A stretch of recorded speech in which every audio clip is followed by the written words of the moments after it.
Good evening, everyone. I have something to talk about first. As you know, the Trails Inn Monument is going to be dedicated in April 24th, 25th, and 26th of next year. And we are having a big dedication all for the 3 days. And we would like to have the writers group participate. We're doing an art component to the thing. We're going to have visiting artists there. We're going to have art booths. We're going to have dance. We're going to have music. And we need writing. So if you guys would like to participate, if you know an author, if you've got books published, we'll have a place where you can have a book signing. We'll do advertising to get people come in. My editor has given lessons and seminars on writing, and she said she would come and speak. So if you know of somebody else who's done that or we want to do that, let me know and we'll schedule them in. So anyway, that's what I had to say for that. The other part is what I have to read tonight. I have not read. I've written, have not practiced, for the simple fact that what was it, Monday night, I took a flying leap off of my front porch. I kissed the driveway. I do not recommend it. It was hard. And so I broke a tooth. I've got the tooth fixed, so I don't look like a hillbilly now. But anyway, I've got that fixed, and it was pretty banged up. Thank you. But so I didn't have time to practice on this. So what I'm going to read is from chapter 2 of book 3 called Tomorrow. And this is called The Dress. Slouched in the corner of the back seat of the limo, I took no notice of the beautiful countryside or the clear blue sky as we drove to the Hilton Hotel Agadar. I was still too aggravated over Lewis's proviso. I know it's a small price to pay for setting the women free, but it still rankled me nonetheless. I didn't take any interest in the conversation between Lewis and Marty. I tuned them out. Following Lewis and Marty into the elevator, I worked my way to the back. I had no enthusiasm for the ordeal that awaited me upstairs. Lewis had hired some designer from somewhere. I didn't pay any attention when Lewis was telling Marty I wasn't interested. The elevator doors opened onto the penthouse floor. The room was filled with racks and racks of white bridal gowns and bridesmaid dresses in a rainbow of colors. I stopped dead in my tracks. My eyes glazed over as my mind tried to take it all in, ignoring Lewis and Marty as they were greeted by some woman. "Welcome, Senor Vargas, ladies," she said, extending her hand to Lewis. "I'm Justine, Madam Chelsea's secretary. She will be with you shortly. In the meantime, please feel free to look around. Catherine will be in to take your measurements shortly," she said, addressing Marty and me. I vaguely remembered hearing her. "Coffee? Tea?" she said, turning back to Lewis. "Yes, por favor," Lewis said, smiling admiringly at Justine. "Tea would be perfect.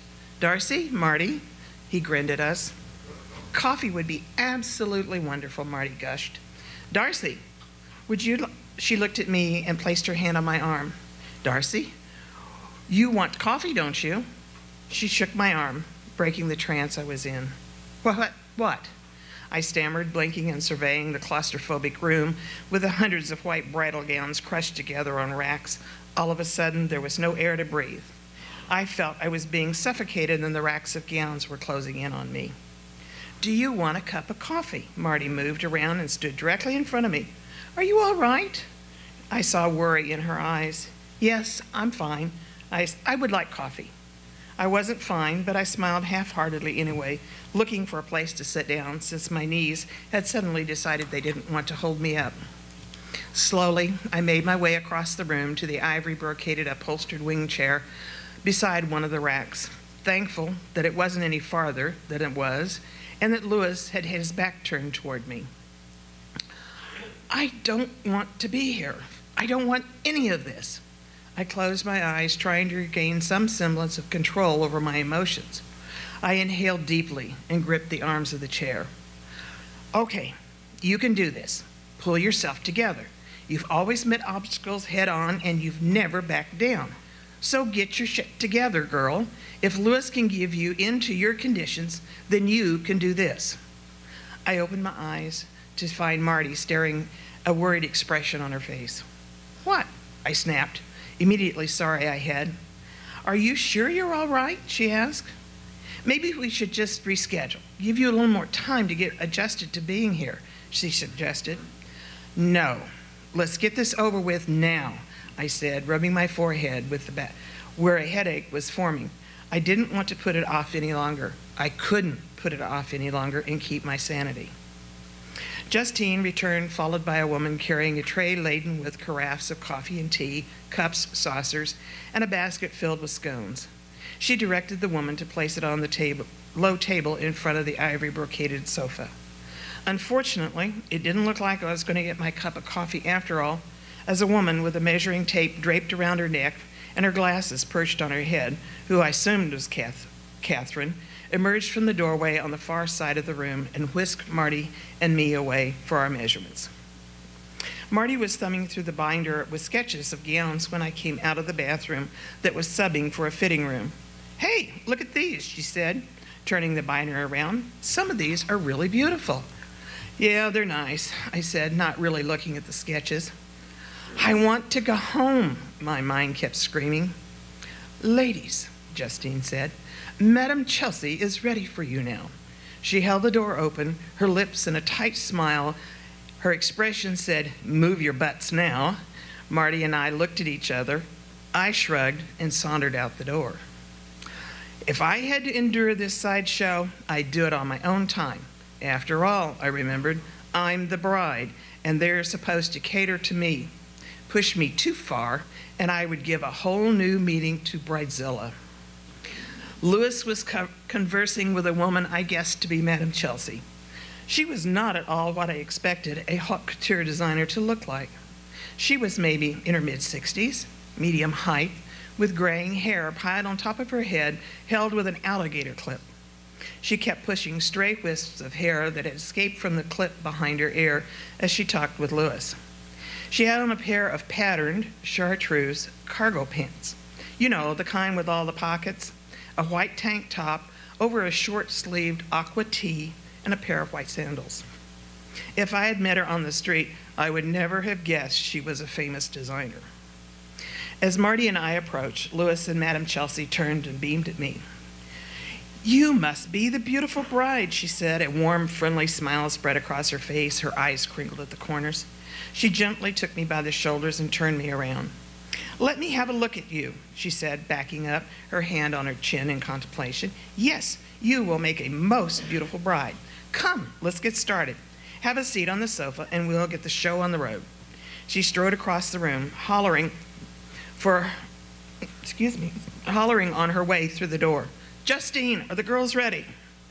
Lewis had already seated himself in the wing chair I had been sitting in earlier, self-satisfied smile on his face, as I sat down on the sofa, wishing the whole thing was over. This is a waking nightmare. The only thing that I have to keep me from going completely bonkers is knowing that Brad will be calling this afternoon. I leaned my head back and closed my eyes. Marty sat down on the sofa, watching Darcy out of the corner of her eye, wishing she could do something to make the whole thing magically go away. She decided what Darcy needed was a fairy godmother to wave her magic wand, and presto, Darcy would have perfect dress for the perfect wedding, to say nothing of having the perfect bridesmaid dress. My eyes flew open as someone plopped down beside me. It was Madame Chelsea. She reached over and patted my hand. "Let's get started," she said softly, and then, "Justine, let's go," she said forcefully. The double doors opposite the sofa opened and the model floated in a fluffy bridal gown, the first of many that followed in different styles and lengths. I lost count after the first 15.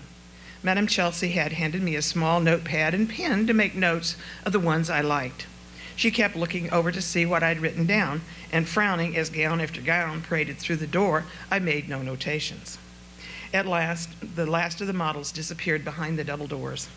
Madame Chelsea turned to me. "Didn't you find anything to your liking?" she asked in disbelief. "No, I'm sorry, but I really don't know what I want. All of this happened so fast. I haven't really had time to think about it, what I do want," I said, staring at my hands. I needed some time. "Do you have a catalog of gowns I could take with me? I noticed there was a binder of sketches in the room I was measured in. Yes, I have a show catalog with most of the dresses you've seen today, and you may take it. As to the binder, those are the dresses I'm still working on, but I will let you take it as long as you promise that only you and your friend Marty view its contents. This is a highly competitive business, and spies are sometimes in the most unlikely places. Madame Chelsea stood smiling and waited for me to stand too. I know this is overwhelming to you at the moment, but believe me, I will get you through it. I haven't lost a bride yet, she said, laughing, her arm encircling my waist as she maneuvered me toward the door. That's it.